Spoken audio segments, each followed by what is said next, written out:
And I have Tina come up.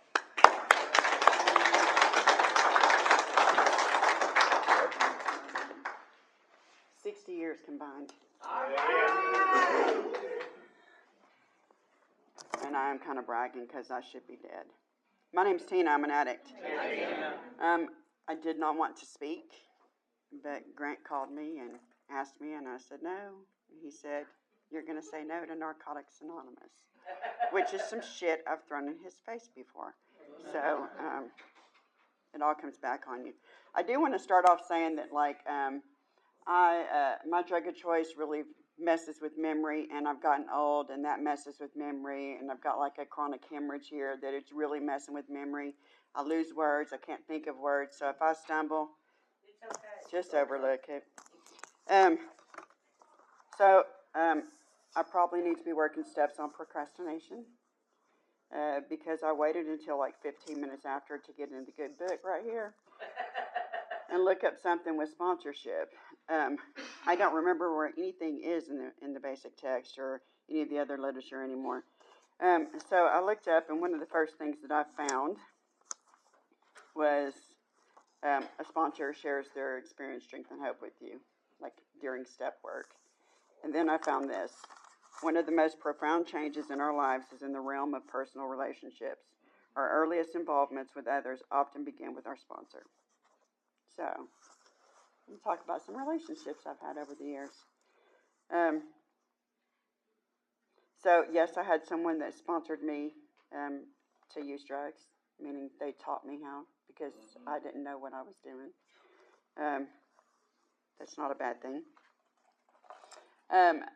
But all of my active using was in Vandergrift, Pennsylvania, which is just northeast of Pittsburgh, Pennsylvania.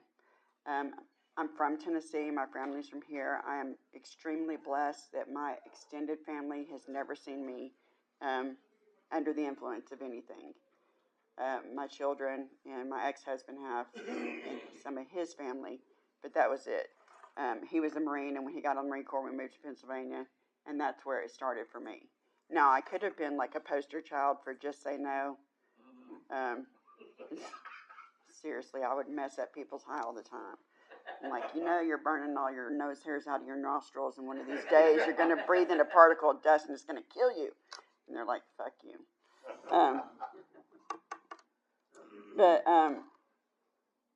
So I said no to using probably 100 times, and then the 100th time, he asked me again, my ex-husband, and I said yes.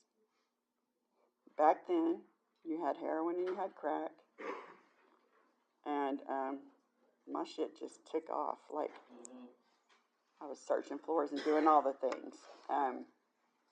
But I went to rehab. I got clean. By the way, they told me I'd be dead in 6 months because I didn't understand. And, I'll show you. I can stay clean 6 months in a day. I did that with a year or two because my mother-in-law said I couldn't do that. So, like, stay clean for whatever reasons is necessary for you that day. So, when I got out of rehab, I went straight to a halfway house. And instead of going home to my family, because I realized, like, on day 24 of rehab, that if I went home, I was going to die. So I stayed for 48 days until I could get into this particular halfway house. And it was an amazing place. While there, we had to go to meetings every single day. And they told us to get phone numbers. That's how they started us out back then. Get somebody's phone numbers. And then call them and build a relationship with them. And then when you see somebody or talk to somebody who has what you want, you need to go up and ask them if they can be your sponsor. So my first sponsor that I had in Halfway House was sponsoring me to be able to go across the street to the Dollar General by myself, because you had to have a sponsor to do that. I can't even remember what her name was. I never did step work with her. I did get some rides with her to meetings, and I was able to go across the street to get Mountain Dew. And it was probably about a year later, I was in a meeting, and I have to say, the meetings I went to were in the inner city of Pittsburgh. I was like one of 3 white people that went to any of these meetings on a semi-regular basis. So, like I grew up in Narcotics Anonymous, so that fire and brimstone recovery, where there were no punches pulled. And of course, this is back in the day when it was the amount of drugs that you were using that would kill you and not what you were using. It's completely different today. I would not suggest doing any things that were done to me on a newcomer today, because we will kill them. So I was at this meeting, and I was single. We got the divorce, and I noticed when I went to meetings and I walked up and down the aisle that I would get attention. I like that. So this meeting at the YMCA on the north side, you had to stand in these meetings if you spoke, because you stand for something or you fall for anything. So I stood up in this meeting, and I guess I was really trying to catch a man, but didn't know it. But I did know it. So I said, my name's Tina. I'm an addict, with my good little southern accent. And I just don't understand why I can't get a good man. I mean, I cook, I clean, I sew, I wash dishes, I keep a house. And this lady that was known as Big Mama, across the room in that corner, stood up and said, sit down and shut the fuck up. You ain't doing nothing but trying to put out a resume to get you some dick. They didn't pull any punches back then. That saved my life that day. I thought she was wrong, but it saved my life. Probably 2 months of going to meetings where she was at and watching her and how people just flocked to her. And she was loud and obnoxious and in your face and tell it like it is. And I guess I really wanted somebody that would, like, love me into my place. Put me in my place, but in a loving way. And so I went to the meeting at the Manchester Meeting House, and she was there, and it was about 20 minutes before the meeting started, and I got courage. And I said, Big Mama, can I talk to you for a second? She said, yeah. Now I'm like, frogs are in my throat, I'm trembling, and I literally sat across the table from her and like was crying, time where like you're a little kid and you can't catch your breath, heaving. And I said, through the tears and the crying, I wanted to know if you'd be my sponsor. And she just started laughing. She said, baby, was you afraid I was going to say no? I said, I was afraid you would say yes.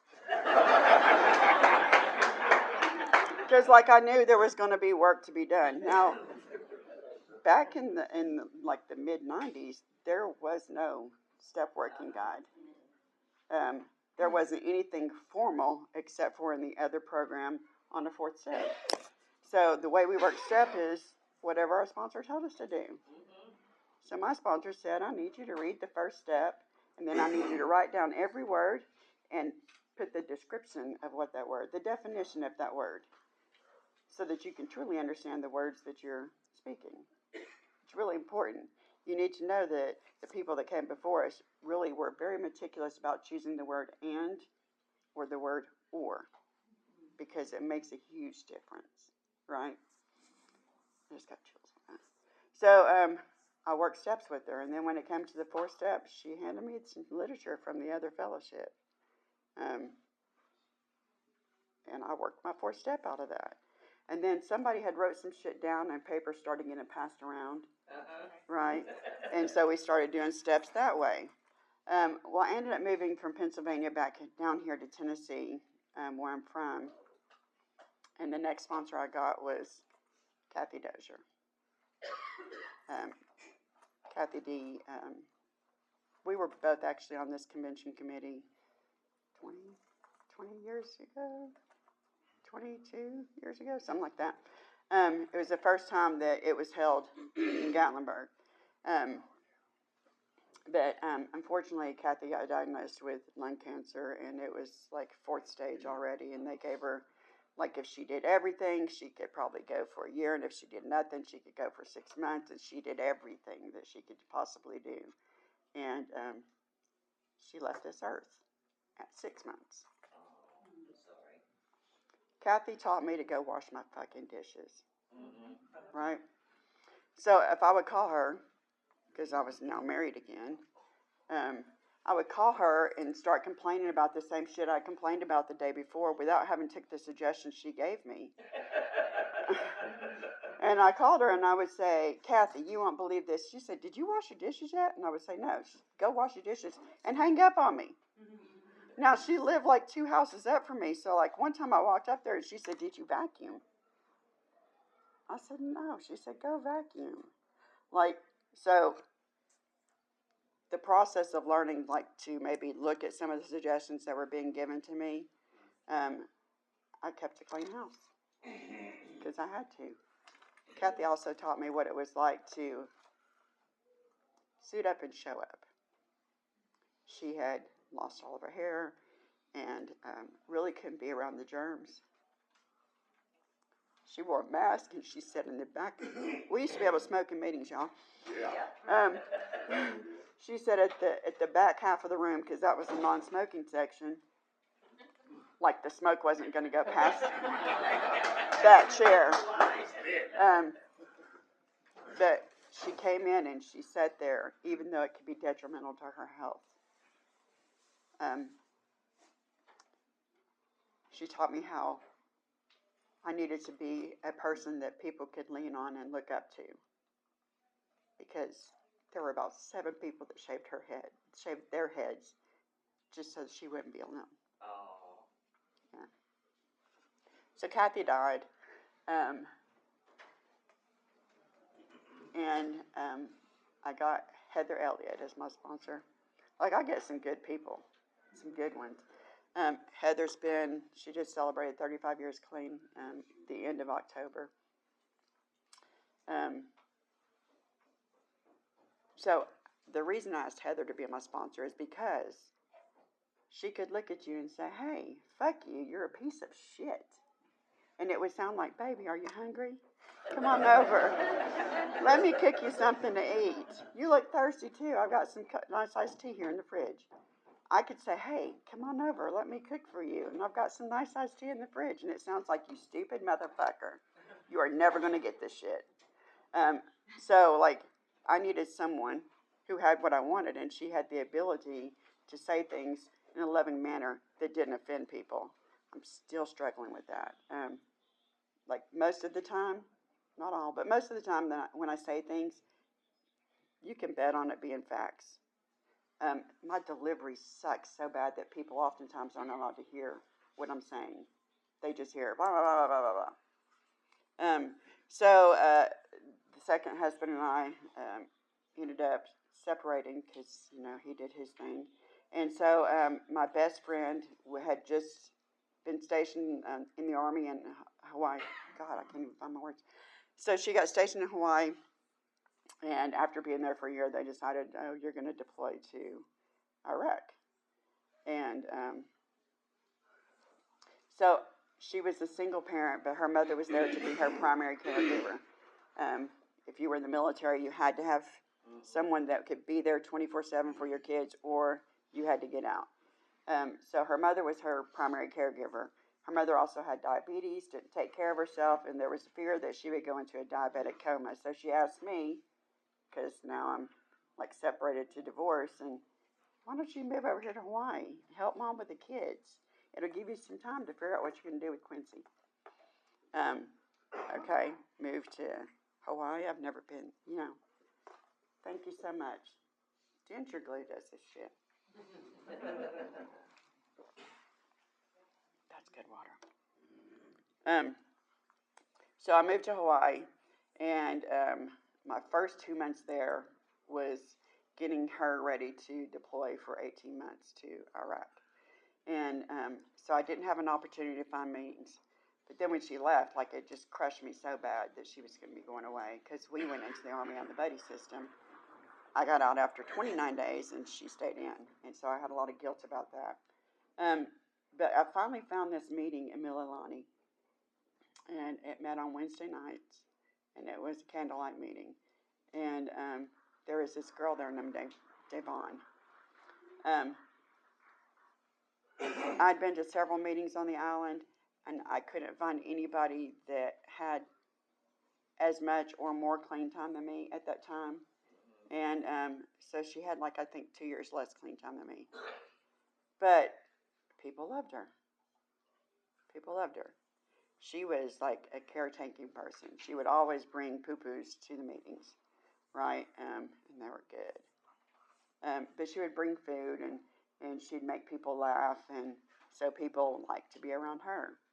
Now, I'm sure nobody can identify with the fact that from the time I was a little bitty girl, I never felt like I belonged anywhere, so I'd always had jobs that required a uniform. I was in the brownies in elementary school because once a week I could wear that brownie uniform and I would look as if I belonged, but I still never felt it. So all of these sponsors I had all had the same thing, in common, is that people flocked to them. People wanted to be around them. Stick with the winners. Those were the winners that were in my life. So we did some step work, not a lot. So, like, you stay clean. It'd be more painful without step work, but you still stay clean. I moved back to Tennessee from Hawaii and got Heather back as my sponsor. And, gosh, she is just suited up and showed up for me in so many ways,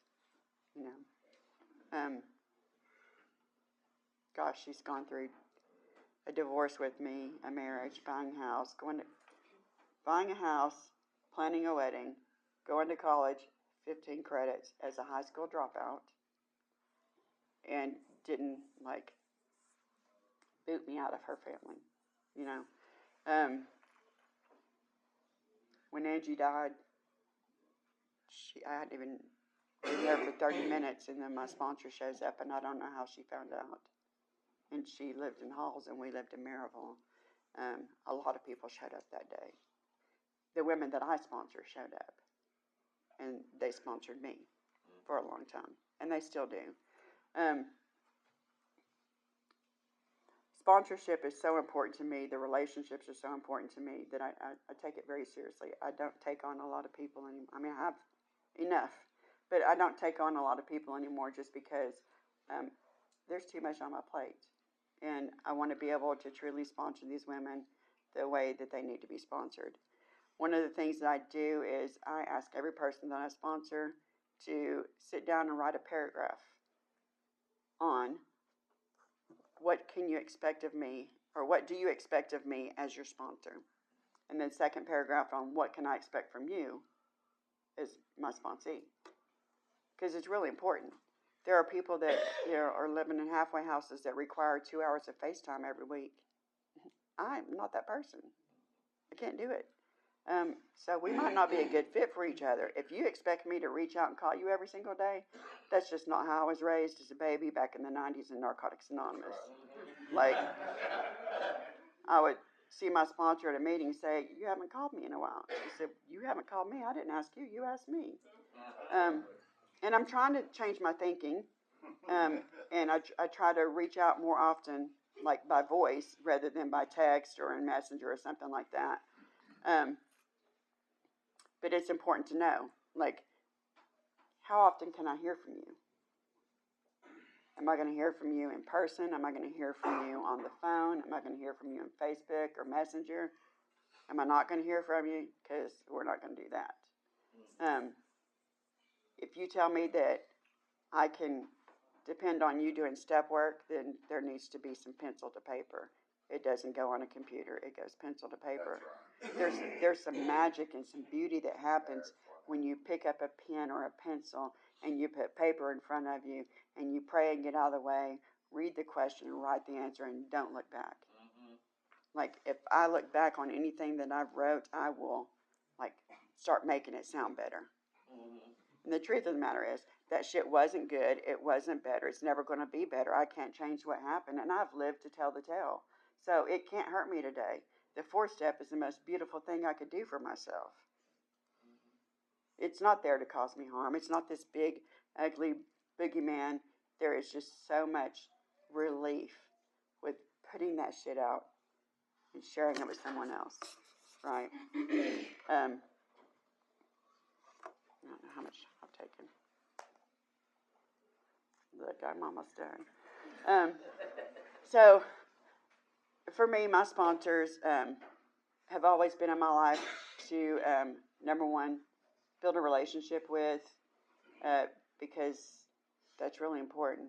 You know, like, you hear when you come in the rooms as a newcomer, don't get into relationships for the first year. Look, the literature does not say that. We said that. And we said that about romantic relationships, not about relationships. As far as I know, I could be wrong, because I forgot all that stuff. It talks about how relationships can be the most painful area of our life. But look, the most painful relationships I have today are those with my children. Nothing to do with sex, nothing to do with a partner. It has to do with my children and the hurt that I caused them. You know, I'm not one of those people that got the kids back. But I do have a relationship via phone and Facebook and Messenger. And I have grandbabies, and I can talk to them on Messenger.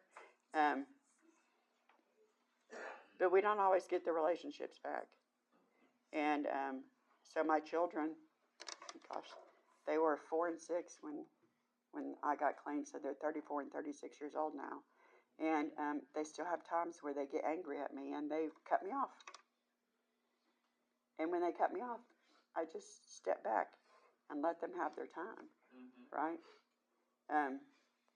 Because they didn't deserve the shit that happened, right? But then they'll be right back, and maybe like a couple weeks to a month, they'll be back to, hey, Mom, how are you doing? And it's a beautiful thing.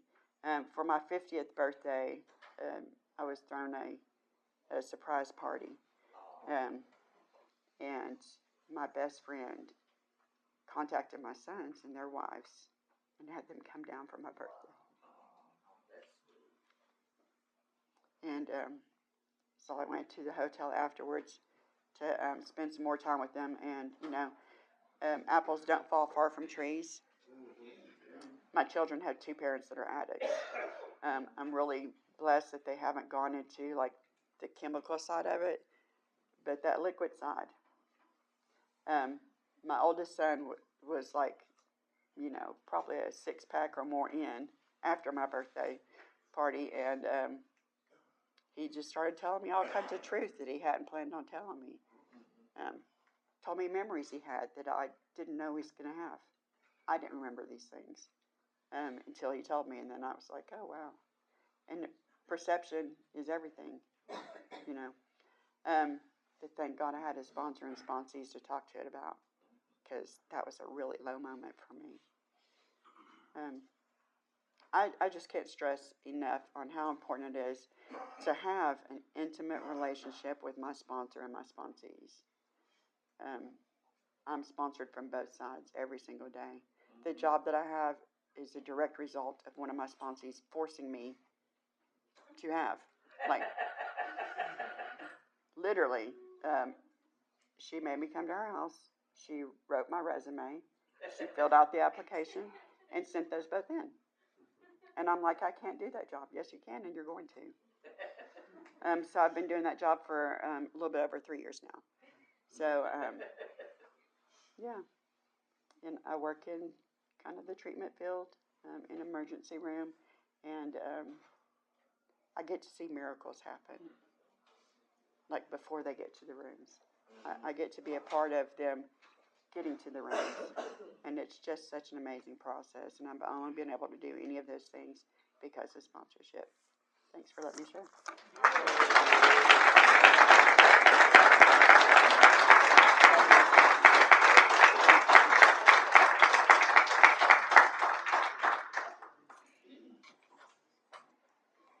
Let's give Tina another hand.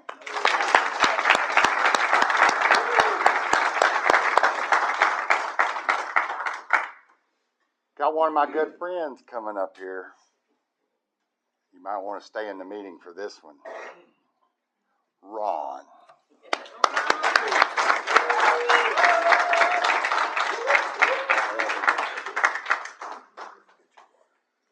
My name's Ron. I'm a grateful recovering addict.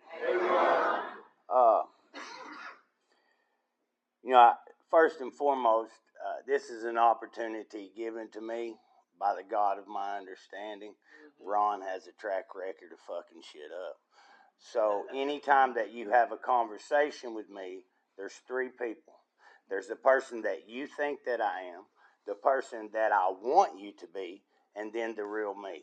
So for the next 25 minutes, as God, as my understanding, I want to be as close to the real me as I possibly can. There's some things that I need to say. My sponsor is here. And I love you, John. You the shit.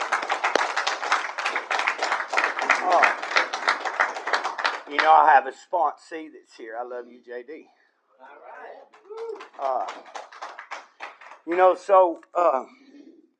My home group is LRG. That's 3722 Old Knoxville Highway.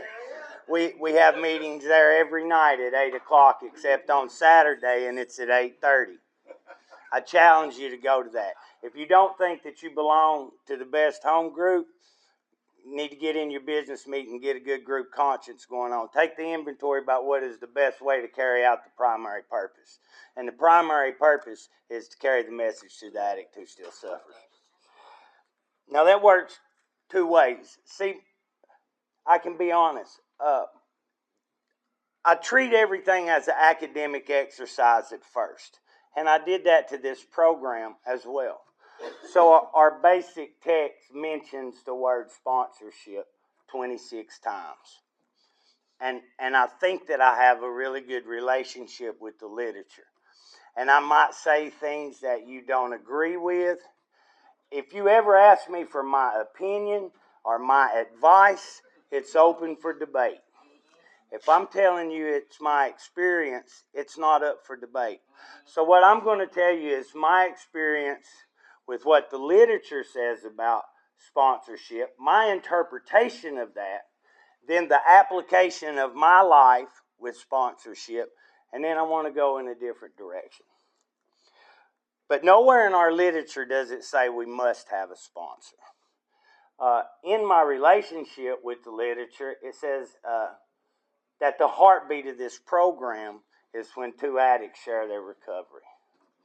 The closest that I can come to what our literature says that you must have a sponsor is the reason that I chose Narcotics Anonymous and not the Liquid Fellowship. See, there's two words that are a big deal to me. One of them says never, and one of them says rarely. And in our program, it says, never have we seen a person who lives the Narcotics Anonymous program relapse. So that was a big deal to me. So early on, I started focusing on what our literature says. What is the program of Narcotics Anonymous? Now, don't get it twisted. Everyone in this room is going to work the program differently, but it is one program. And we read it sometimes at the end of meetings, and it's the just for today. Tell yourself. The first thing it says that we have to stay clean. The second thing to me is what I believe the closest thing our literature says to we must have a sponsor. And it says that we have to find someone, we have to have faith in someone who believes in us and wants to help us in our recovery.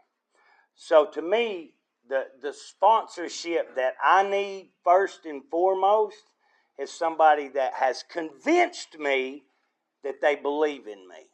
Now, everything else is really important. Oh, believe me, I can tell you what step work has done for me, the application of the traditions and the concepts, but at the ground level, I needed somebody to look at me and say, hey, man, I believe in you. And that is what the previous addict was talking about in that relationship. The opposite of addiction is not recovery. It's connection. And she spoke on it. The majority of us, our relationship with our sponsor is kind of like the first healthy relationship we've had in a really, really long time. Right? Now, I heard her say something else about winners, right? And when I first heard that, I would hear people say, don't judge people, but stick with the winners. And I thought that was a weird concept. So I felt like maybe they were saying there were some fucking losers in the rooms of Narcotics Anonymous. So again, I went to the academic exercise of trying to figure out what our literature says. And my experience with that, a winner in this program, for me, is someone who tells me what I need to hear, not what I want to fucking hear. And it starts with my sponsor. See, nobody else in this room is able to take my inventory but him. And I want him to. Like everyone in this room, our literature says, is the eyes and ears of me. If I take a picture, I don't know what that picture looks like until someone shows me what the phone is. And I know for a fact it's extremely important that you think your sponsor comes from a place of compassion and love. If you know that that's where your sponsor is coming from, it really don't matter what the fuck he or she says. Because it's what you need to hear and not what you want to hear. Now, because my sponsor's here, I don't know how I'm going to do this because I'm on the committee and I don't have my book right here. And my sponsor says that if I quote literature, it has to be verbatim. Can't be no words left out, can't be nothing. So, just this one time, I hope he'll cut me some slack. On page 119 on How and Why, it talks about how we carry a message, and it's influenced by our personality. Like some people can be extremely compassionate, and they can reach the people who's rarely seen that kind of compassion and kindness. And then there's other people who can tell a joke, their sparkly humor, that reaches someone in despair. And then there's other people that just tell the fucking truth, right? And I am the type of person who identifies with the real, hardcore, not watered down version of Narcotics Anonymous. I am so grateful that this program has evolved into what that it is, and we need those compassionate people because there are people who that is going to reach them. And as a sponsor, if we have that type of person, then we need to connect on that compassionate side. I am so grateful that the same suggestions for someone with 32 years clean is the same suggestions for someone with 10 days clean. See, and she commented on, like, we think, or I did when I first come here, that sponsor and sponsee was like a tier system, right? Like a sponsor is up here and a sponsee is down here. And I'm sorry, but that's what I viewed it as. And I've come to find out, if anything, it's completely the opposite. My experience, I cannot look at JD and tell him, hey, look, I think that is a step 3 problem. I don't think you're practicing faith in this. And yes, I'm old school about that. These spiritual principles are a big fucking deal. That's what changed my life. But I had to have someone to show me how to do that. I can remember, I'll put it like this. My first sponsor, I got out of a year-long residential treatment program where I was fortunate.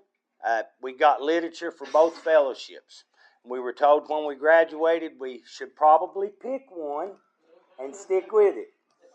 Have a beautiful story about this woman. But anyway, my first sponsor, he's an OG, Rolling 60, Crip affiliated. And I just got to have him. And we sponsor, we cultivate and nurture somewhat of a relationship. I still don't understand what the program of Narcotics Anonymous is. I've worked some steps at the residential treatment program, but applying those steps in everyday life, I didn't. He comes to a meeting and he admits that he stole a tube of caulk at Lowe's. And I was like, hey, there ain't no fucking way that man can be my fucking sponsor, so I can't wait to get home. I'm calling my counselor, because she was my first sponsor. I didn't know that, but that's what it was. I called her and I'm like, hey, Miss Becky, can you believe my fucking sponsor fucking stole? That motherfucker can't be my sponsor. And she said, Ron, what you did was worse than what he did. And I said, what do you mean, Miss Becky? And she said, you just took another man's inventory. If you don't want him to be your sponsor, you don't have to. But I hope that you come and see the growth, the trust in the process of what it took for that man to go to a meeting and admit that he stole something with that character defect. I didn't understand that. And then the second sponsor that I had, we just worked so much that it was so hard for me to really build that relationship. And through the literature, that's what I had got from it, that I needed to be close, that, this was going to be my best friend. And I just didn't connect with him on that level. And he is here today, and he is such a powerful influence in my life. You know why? Because I know beyond a shadow of a doubt that he believes in me. He believes in me. And I need those people in my life that believe in me. Like, I have to have that. I'm one of those addicts. And then the sponsor that I have now. See, I believe in the tongue in your shoes matching the tongue in your mouth. Like, you can talk some Gucci shit, read some literature, and share really, really good for an hour. But what's your life look like outside? That's what's important to me. So this man can just recite the readings. He don't need the card. If somebody don't have a reading, I got it, and he'll just go right into it. And whether you believe it or not, I wanted that. For whatever reason, it was God pulling me towards this individual. So, I already had probably 2.5, 3 years clean. And I went up to him and I asked him, I said, hey, do you think you'd be willing to sponsor me? Can we go sit down, have a conversation? Because that's really, really important. I think that we have a responsibility to cultivate and nurture all relationships, but especially the ones that we're going to seek guidance from. My sponsor does not tell me what to do. He don't. But here's 2 things that I have did really well, perfectly in this program. The first thing, I have not put drugs in my body since January the 27th, 2020.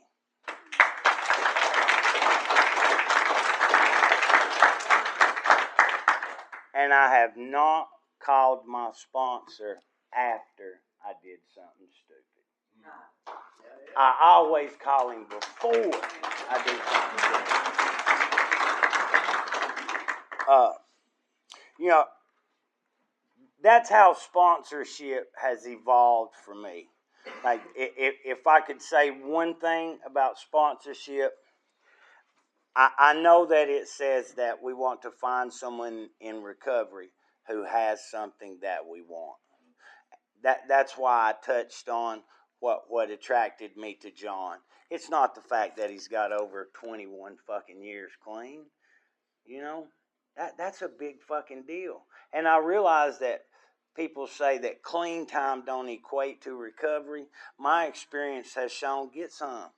Here's what I can tell you. That man's went through 20 fucking years of life experiences without putting fucking shit in his body. I need that.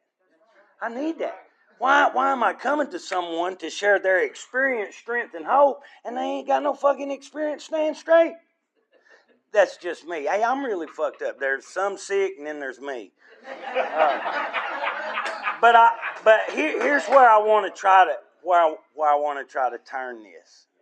Okay, I don't think a lot of people in here are like really specifically newcomers, and I hope that we can just leave this part of what I'm going to say.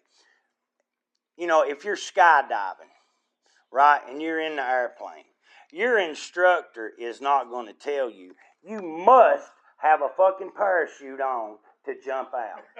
He's not. But I guarantee you it's highly suggested that you put one in on. So in this program, we need someone to teach us how to live clean. And if we're not even ready for that yet, we need someone that convinces us that they believe in us. And that can be the fucking process that starts living clean. I hear people all the time, and somebody will go out and they'll relapse and they'll come back. And I love it when I hear somebody say, man, just keep coming back. You're going to fuck around and get clean. Then you're going to fuck around and stay clean. Like, just keep coming back. So if you're new and you don't have a sponsor, here's what I would look for. That IP number 1911, it's orange. It talks about how we need to have someone in the program who has working knowledge of the 12 steps. Because the 12 steps are going to introduce us first to a spiritual connections through 1 through 3. 4, 5, 6, and 7 is going to introduce us to who we want to be. 8, 9 is going to show us how to mend relationships with others. 10 will maintain the relationship that I have with myself. 11 will maintain that relationship with the spiritual connection.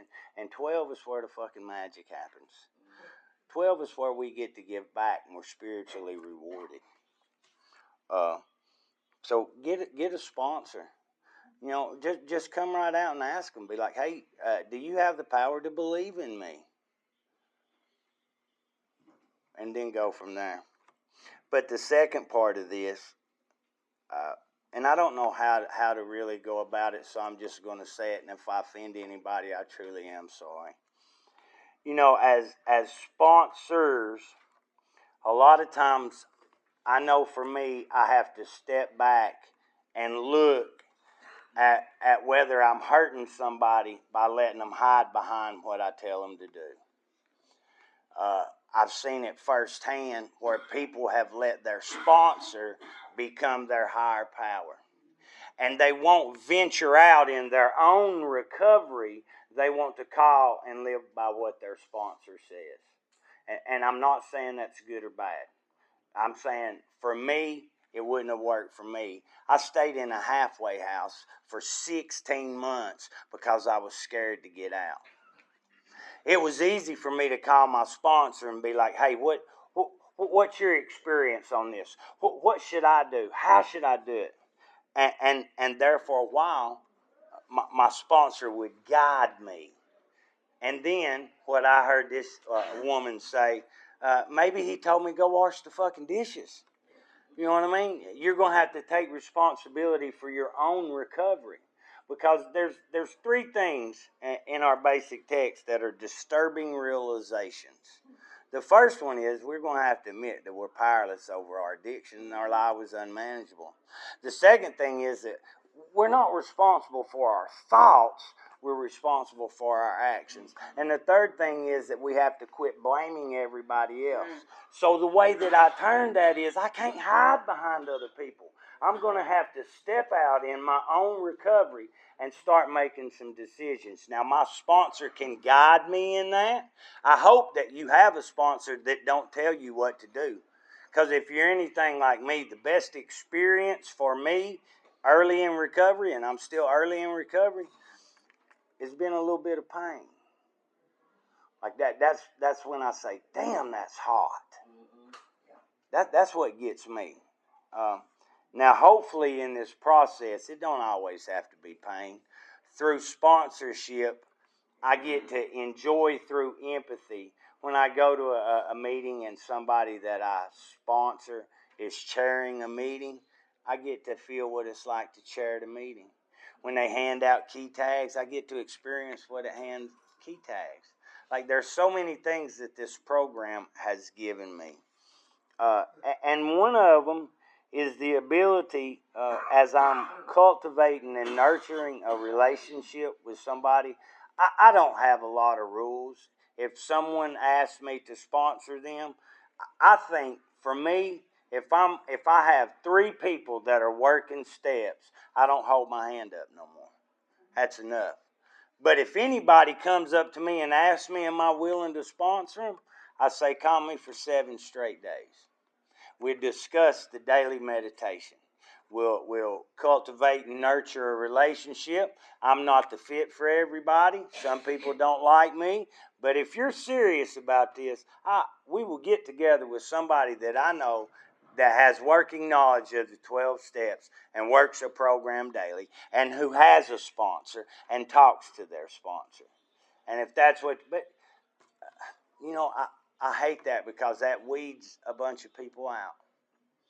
You know, this program is not for the person who wants it the most.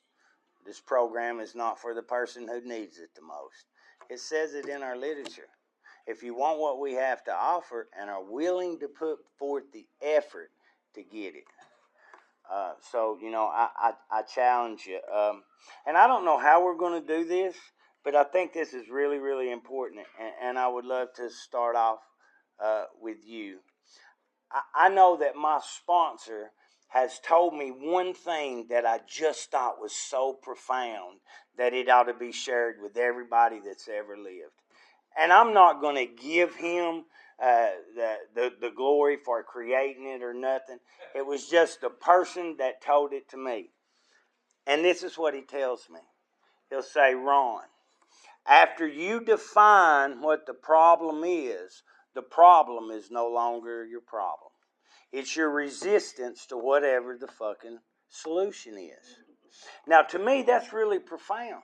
Like, I can call him with anything, and he will give me his suggestion, his experience, strength, and hope. And I assure you, if I call him the next day with the same shit, he'll tell me to wash some dishes, vacuum. He'll do something.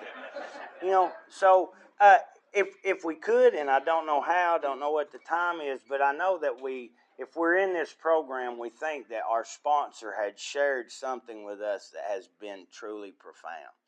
And I don't know what it looks like, but they said I get to I know we can go to 12 o'clock. I don't know what time it is. But is there anything that one of your sponsors have told you that was just really, really profound? Hey, look, and my name's Ron Tarbett, and I challenge each person here to get 3 phone numbers of people you don't know today. Like, that's what makes this program go. Like, and whether you think it's you that needs the number or it's them that needs the number, I don't care. You know, close your eyes, ask the God of your understanding to direct somebody you can help. It'll help you stay clean. 3722 Old Knoxville Highway, LRG, best home group in the world. Thanks.